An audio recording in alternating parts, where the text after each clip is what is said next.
మోషే సుఖపవాసములోని 5వ దినము. నిర్గమకాండము 5వ అధ్యాయము చదువుకుందాము. తరువాత మోషే అహరోనులు వచ్చి ఫరోను చూచి, ఇశ్రాయేలుల దేవుడైన యెహోవా అరణ్యంలో నాకు ఉత్సవము చేయుటకు నా జనమును పోనిమ్మని ఆజ్ఞాపించుచున్నాడనిరి. ఫరో, నేను అతని మాట విని ఇశ్రాయేలును పోనిచ్చుటకు యెహోవా ఎవడు? నేను యెహోవాను ఎరుగను, ఇశ్రాయేలును పోనీయనెను. అప్పుడు వారు, హెబ్రీయుల దేవుడు మమ్మును ఎదుర్కొనెను. సెలవైన ఎడల మేము అరణ్యములోనికి 3 దినములు ప్రయాణమంత దూరము పోయి మా దేవుడైన యెహోవాకు బలి అర్పించెదము. లేని ఎడల ఆయన మా మీద తెగులుతోనైనను ఖడ్గముతోనైనను పడునేమో అనిరి. అందుకు ఐగుప్తు రాజు మోషే, అహరోను, ఈ జనులు తమ పనులను చేయకుండా మీరేలా ఆపుచున్నారు? మీ బరువులు మోయుటకు పొండనెను. మరియు ఫరో, ఇదిగో ఈ జనము ఇప్పుడు విస్తరించి ఉన్నది. వారు తమ బరువులను విడిచి తీరికగా నుండినట్లు మీరు చేయుచున్నారని వారితో అనెను. ఆ దినమున ఫరో ప్రజలపైనున్న కార్యనియమాలను వారి నాయకులను ఇట్లా ఆజ్ఞాపించెను: ఇటుకలు చేయుటకు మీరు ఇక మీదట ఈ జనులకు గడ్డి ఇయ్యకూడదు. వారు వెళ్ళి తామే గడ్డి కూచుకొనవలెను. అయినను వారు ఇదివరకు చేసిన ఇటుకల లెక్కనే వారి మీద మోపవలెను. దానిలో ఏమాత్రమును తక్కువ చేయవద్దు. వారు సోమరులు గనుక మేము వెళ్ళి మా దేవునికి బలి నర్పించుటకు సెలవిమ్మని మొరపెట్టుచున్నారు. ఆ మనుషుల చేత ఎక్కువ పని చేయింపవలెను. దానిలో వారు కష్టపడవలెను. అబద్ధపు మాటలను వారు లక్ష్య పెట్టకూడదనెను. కాబట్టి ప్రజలు కార్యనియమాలకును వారి నాయకులను పోయి ప్రజలను చూచి, నేను మీకు గడ్డి ఇయ్యను, మీరు వెళ్ళి మీకు గడ్డి ఎక్కడో దొరికినో అక్కడ మీరు సంపాదించుకొనుడి. అయితే మీ పనిలో నేనేమాత్రమును తక్కువ చేయబడదని ఫరో సెలవిచ్చెననిరి. అప్పుడు ప్రజలు గడ్డికి మారుగా కొయ్యకాలు కూర్చుటకు ఐగుప్తు దేశమంతటను చెదిరిపోయిరి. మరియు కార్యనియమాకులు వారిని త్వరపట్టి గడ్డి ఉన్నప్పటి వలనే ఏ నాటి పని ఆనాడే ముగించుడనిరి. ఫరో కార్యనియమాకులు తాము ఇశ్రాయేలుల వారి మీద ఉంచిన నాయకులను కొట్టి, ఎప్పటి వలె మీ లెక్క చొప్పున ఇటుకలను నిన్న నేడు మీరు ఎలా చేయించలేదని అడుగుగా, ఇశ్రాయేలు నాయకులు ఫరో యొద్దకు వచ్చి, తమ దాసుల ఎడల తమరెందుకిట్లు జరిగించుచున్నారు? తమ దాసులకు గడ్డినియ్యరు, అయితే ఇటుకలు చేయుడని మాతో చెప్పుచున్నారు. చిత్తగించుము, వారు తమరి దాసులను కొట్టుచున్నారు. అయితే తప్పిదము తమరి ప్రజల యందే ఉన్నదని మొరపెట్టిరి. అందుకతడు, మీరు సోమరులు, అందుచేత మేము వెళ్ళి యెహోవాకు బలి నర్పించుటకు సెలవిమ్మని మీరు అడుగుచున్నారు. మీరు పొండి పనిచేయుడి, గడ్డి మీకు ఇయ్యబడదు. అయితే ఇటుకల లెక్క మీరప్పగింపక తప్పదని చెప్పాను. మీ ఇటుకల లెక్కలో నేనేమాత్రమును తక్కువ చేయవద్దు. ఏ నాటి పని ఆనాడే చేయవలనని రాజు సెలవీయగా, ఇశ్రాయేలుల నాయకులు తాము దురవస్థలో పడియున్నట్టు తెలుసుకొనిరి. వారు ఫరో యొద్ద నుండి బయలుదేరి వచ్చుచు తమ్మను ఎదుర్కొనుటకు దారిలో నిలుచున్న మోషే, అహరోనులు కలుసుకొని, యెహోవా మిమ్ము చూచి న్యాయము తీర్చునుగాక. ఫరో ఎదుటను అతని దాసుల ఎదుటను మమ్మును అసహ్యులుగా చేసి మమ్ము చంపుటకై వారి చేతకి ఖడ్గమిచ్చిత్రని వారితో అనగా, మోషే యెహోవా యొద్దకు తిరిగి వెళ్ళి, ప్రభువా, నీవేలా ఈ ప్రజలకు కీడు చేసితివి? నన్నేల పంపితివి? నేను నీ పేరిట మాటలాడుటకు ఫరో యొద్దకు వచ్చినప్పటి నుండి అతడు ఈ జనులకు కీడే చేయుచున్నాడు. నీ జనులను నీవు విడిపింపను లేదనెను.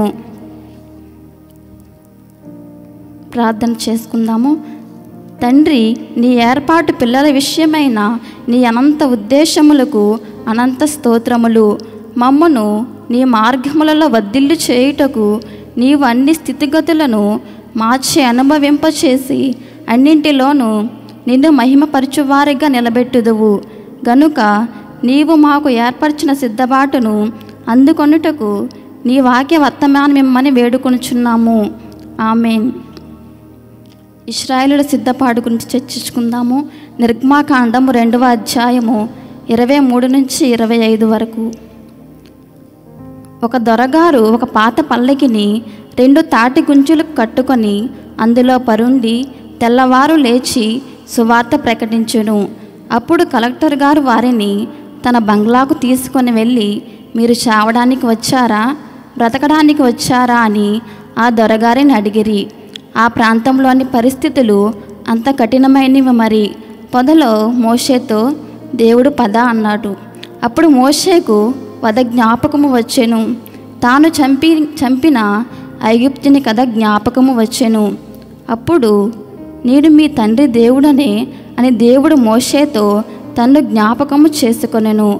ఐగుప్తులో ఇశ్రాయేలులకు 450 సంవత్సరములు ట్రైనింగ్ కావలెను గనుక వారి గర్వము కరుగుటకు అంతకాలము పట్టెను. గనుకనే దేవుడు వారి మొర వెంటనే వినలేదు. తన్ను తాను తగ్గించుకొనువాడు హెచ్చించబడును, తన్ను తాను హెచ్చించుకొనువాడు తగ్గించబడును అని ప్రభువు చెప్పెను. గనుక ఇశ్రాయేలీయులు బానిసత్వంలో ఈ తగ్గింపు పాఠము నేర్చుకొనుటకు ప్రభువు ఉంచెను. 1 వినయము నేర్చుకొనుటకు, 2వదిగా రాజకీయ సంగతులు నేర్చుకొనుట కొరకు. ఎందుకనగా రాబోయే దినములలో వీరు రాజులు కావాలి గనుక ఇశ్రాయేలులకు దేవుని బిడ్డలమని గర్వమున్నది. అది కరగడానికి దేవుడు శిక్షించెను. అంతేకాక వారు నాగరికత నేర్చుకొనుట కొరకు దేవుడు ఐగుప్తులో తన ప్రజల నుంచెను. యోసేపును ఐగుప్తులో ఖైదులో పెట్టెను కనుక 450 సంవత్సరములు దేవుడు వారిని ఖైదులో పెట్టెను. కానీ ఈ 450 సంవత్సరములు భక్తితో చనిపోయిన వారిని మోక్షమున్నది. యూదులకు రాజు అని ఆయన శిలువ మీద వ్రాయబడి ఉన్నది. కానీ యేసుక్రీస్తు లోకమునకు రాజాయను. గోషెను దేశము సారవంతమైనది. శిక్షించినను దేవుడు వారికి తిండి తక్కువ చేయలేదు. అరణ్యంలో కూడా వారికి ఏది తక్కువ కాకుండా పోషించెను.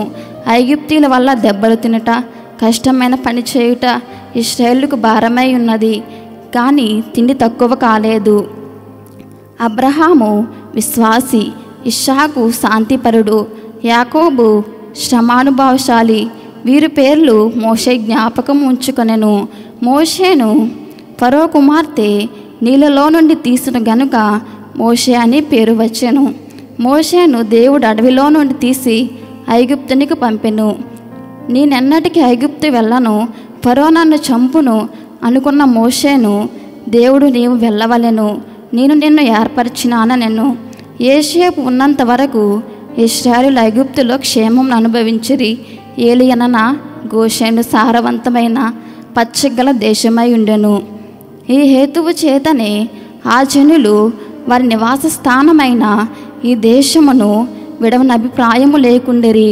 అయినను ఆదికాండం 15వ అధ్యాయంలో ప్రవశించిన 300 సంవత్సరములు గతించిన వెనక వాగ్దాన దేశమునకు పోవుటకై వారిని ప్రేరేపించు కార్యములను దేవుడు సంభవింపచేసెను. మొదటి కార్యం ఏమనగా తన జనులకును ఐగుప్తులకును స్నేహమును పోగొట్టుట. రెండవదిగా ఐగుప్తు ఇశ్రాయేలును వెగటగా చేయబడవలెను. స్నేహించే రాజును తీసివేసి ద్వేషించే రాజును నిలుపుట ఆయన చిత్తము వలన జరిగెను. అందుచేత ఐగుప్తులో క్రొత్త రాజవంశము లేచి ఉండెను. అంతకు పూర్వమున్న రాజు కుటుంబము వారి ఇశ్రాయేలు దేవుడగు యెహోవా వలన యోసేపు ద్వారా చేయబడిన కార్యముల విషయమై ఆయనకెంతో కృతజ్ఞతలై ఉండిరి. ఆ రాజ కుటుంబమున కేమియూ తెలియదు. వాగ్దానము చేయబడిన ఆశీర్వాదం నెరవేరుట అనగా ఆ జనము మిగులు అద్భుత రీతిగా వృద్ధినందుట వలన తన సింహాసనమును విపత్తు కలుగునని క్రొత్త రాజునకు తోచెను. కావున ఇట్లు ఆ జనము వృద్ధిని అందకుండా చేయవలనని కోరి ఇండ్లు కట్టుట, భూమి దున్నుట మొదలగు భారమైన పనులను వారికి నియమించెను. అచ్చట భూమి అంతయు కాలువలు సహాయమున సేద్యపరచబడవలసి ఉండెను. అయినను రాజు యొక్క ఉద్దేశము విఫలమాయను. అప్పుడు ఆయన మగపిల్లలందరినీ చంపవలనని హెబ్రీయుల మంత్రసానులకు ఆజ్ఞాపించెను. కానీ వారు ఆ ఆజ్ఞ ప్రకారము చేయనందున ఇదియు నిష్ఫలమయ్యను. వారు అలాగూ చేయకపోవుటను గూర్చి రాజుతో చెప్పిన మిసవాస్తవంగా అన్ని విషయములందు నిజమైనది కాదు. సత్యమేమనగా చంపుము అని అన్న ఎడల తమ ప్రాణములకు భంగము కలుగునని వారు భయపడిరి. అంతేకాకుండా దేవుని చిత్తమును గురించి వారికి అంతగా తెలియదు. ధర్మశాస్త్రం అప్పటికి ఇయ్యబడి ఉండలేదు. ఈ కాలమున ఒక క్రైస్తవుడు చేసిన క్షమింపబడని పాపములను దేవుడు ఆ కాలమును చూచి చూడనట్లుండెను.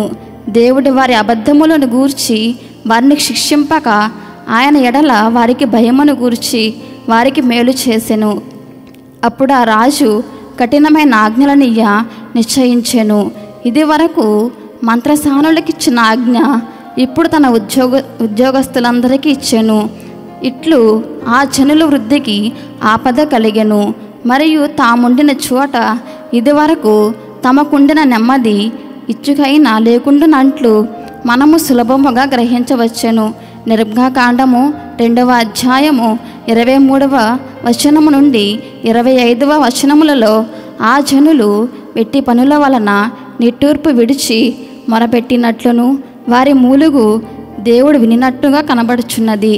ఇట్లు దేవుని యొక్క ప్రథమోద్దేశము నెరవేరెను. దీవెన. ఇలాగున దేవుని అనంత ఉద్దేశములు మనలో నిండుగా నెరవేరి ఈ లోకమును దాటి మహిమ రాకడలో ఎగిరివెళ్ళే అనంత జీవులుగా పెండ్లి కుమారుడు మనల్ని తయారు చేసుకొనుగాక. ఆమేన్.